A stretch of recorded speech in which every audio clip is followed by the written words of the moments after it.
Hey, welcome to the Lifestyle Creation Podcast, designing life on your terms. I'm your host, Jamie Thurber, and I'm an expert operations manager, productivity queen, mindset, business, and lifestyle coach. Basically, getting shit done is my jam. And I believe in the power of intentional living and in real conversations that can shift your perspective, create habits, and ultimately achieve the freedom that you want in every area of your life. Hey, welcome back to the Lifestyle Creation Podcast. This is Jamie Thurber, your host here. And I just wanted to give you a quick little intro before I share with you something that I really loved that came out of my mouth the other day. Well, actually, at this point, it's probably been a couple of weeks. But sometimes when I jump onto a live stream, the words that come out are so channeled that I want them to be saved somewhere else where everyone can hear them. And I think it's a great message to share with you today. I think it fits right along with everything else that we discuss here on the Lifestyle Creation Podcast, and that you're really going to enjoy it. So tune in and let me know what you think. What is up, my friends? What is up? So, I have so many things lately to say to you. You guys, everything that you may want or desire in your life does not just happen. You have to do something to receive, or be able to receive, or open to receive, or to create whatever the thing is that it is that you desire. Everything from good sleep to good food to a clean house to a successful business to a good team to a good relationship to a healthy body to clean and healthy teeth. Doesn't matter what it is. Anything that you are wanting, desiring, bitching about not having, to have that thing will require effort from you. Sorry to burst your bubble. Sorry to burst your bubble. There is not a fairy who's going to come to your house and drop the dollar bills on your front porch, right? We know that. A lot of men that I work with specifically, they've got the whole hustle at their job thing down for the most part. Managing people, they don't have that down typically. Most people don't, honestly. The whole balancing life thing, I mean, luckily most of my clients come to me because they want to balance their life and they're willing to invest time and money and effort into it so we can create that. But it is a continuous and constant game, is a continuous and constant effort.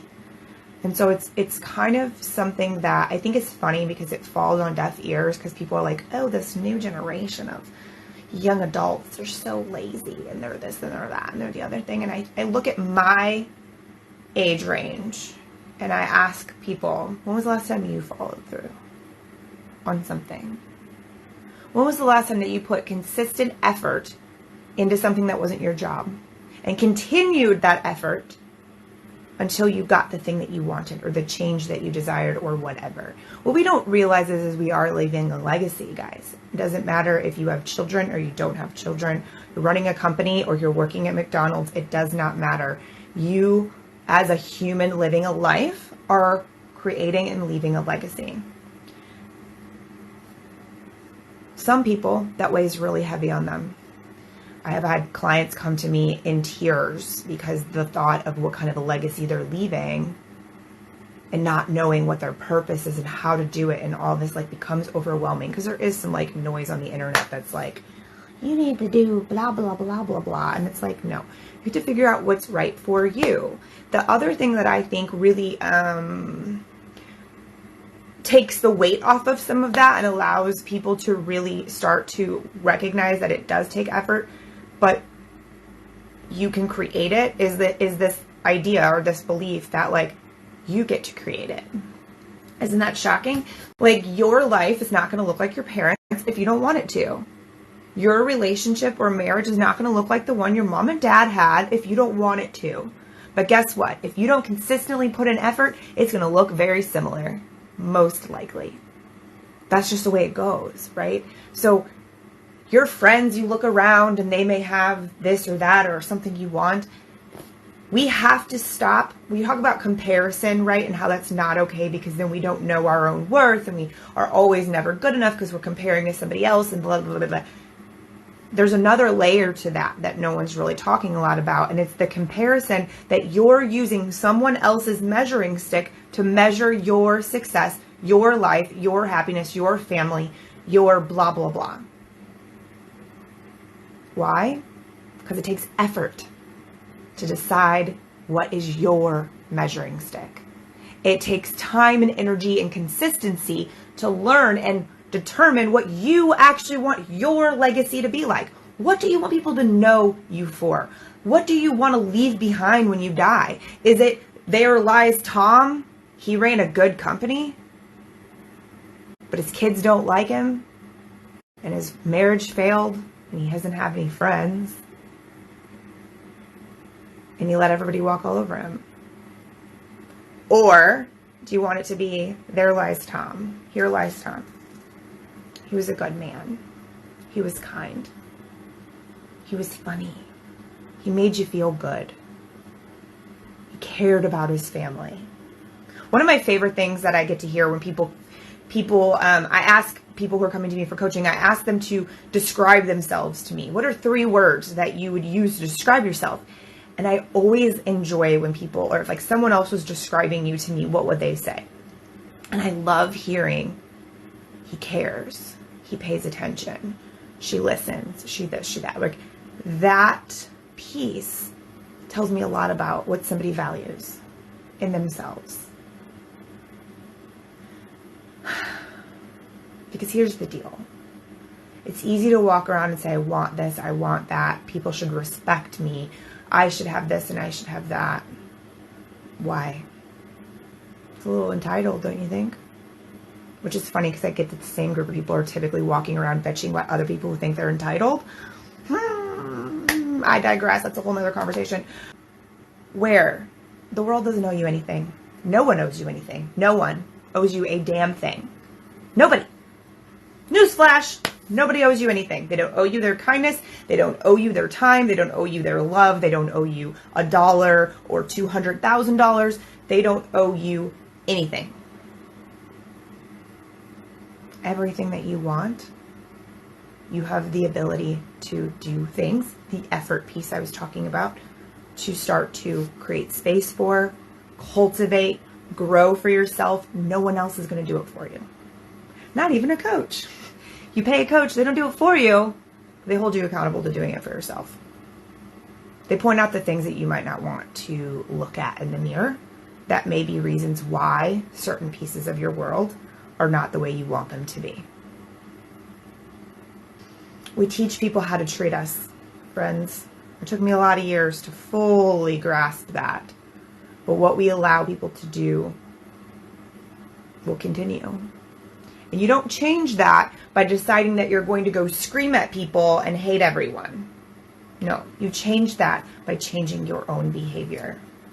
Because the ripple effect, I have an entire podcast about the ripple effect if you want to go look it up. But the ripple effect from your behavior changing is what you will attract. It's what you create space for. It's what then becomes your reality.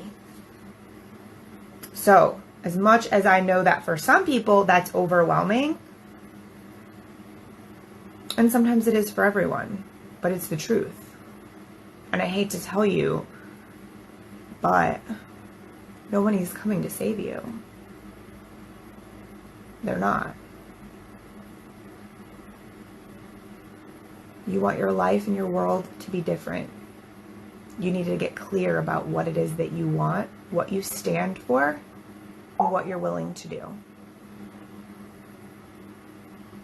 And then you better find somebody to help you sort it out and keep you accountable, because otherwise you'll be back down this path again, because the cycle continues and we cycle back through these kinds of things if we don't create accountability and we don't create change.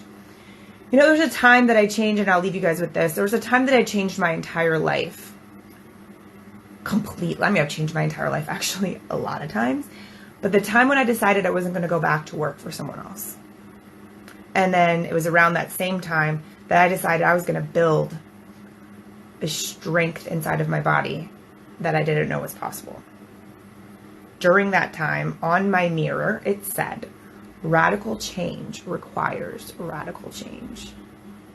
And that was said to me by one of my old mentors from way back in the day. And I wrote it on my mirror in Sharpie marker, and I looked at it every single day. So every time I was like, fuck that, fuck this shit, today sucks, I don't have it in me, I don't want to do it, blah, blah, blah, blah, blah, I saw that. Radical change requires radical change. And if I wasn't willing to do things differently, then nothing would be different. And I sought out on a journey. I had no idea what it was going to look like. I had no destination in mind. And I had never witnessed anyone do life the way that I currently do life. But I knew that it was what I was supposed to do it different. I knew that. And so I, pulled up my bootstraps and started doing things differently and sorting it out and figuring it out. And I hired coaches along the way to hold me accountable and help me learn and grow and, be the kind of person that I need to be to have the life that I have. There's so many layers to that. I could talk to you about this for hours. So I just want to leave you with that. Everything, here's your main points. Everything you ever want to be, to have, to be known for will require effort from you. Number 2, radical change requires radical change. Number 3, something that you might want to sit with is, where are there repeating or repetitive instances in different areas of your life? What I mean by when I say that is, if you feel like people aren't listening to you in your family or in your house, is that also happening at work? Where are you making promises that you're not keeping? Are you making promises to yourself and not keeping them? To your family, to your coworkers, to your employees, to your mom? Where are you making promises that you're not keeping? And one thing to do is, that doesn't mean that you have to kill yourself to keep all these promises. What it is you need to be more careful with your words. More careful with your words. And quit saying things that you don't have the capacity to follow through on. That's a game changer right there. Just that one little thing. So anyways, y'all, love you. If you were here, please give the video a thumbs up. If, as always, you think anyone can benefit from this message, please hit the share button, as I appreciate getting these kinds of talks in front of as many people as we can. Is just better for the overall, humans. So there's that. Talk to you guys later. Bye.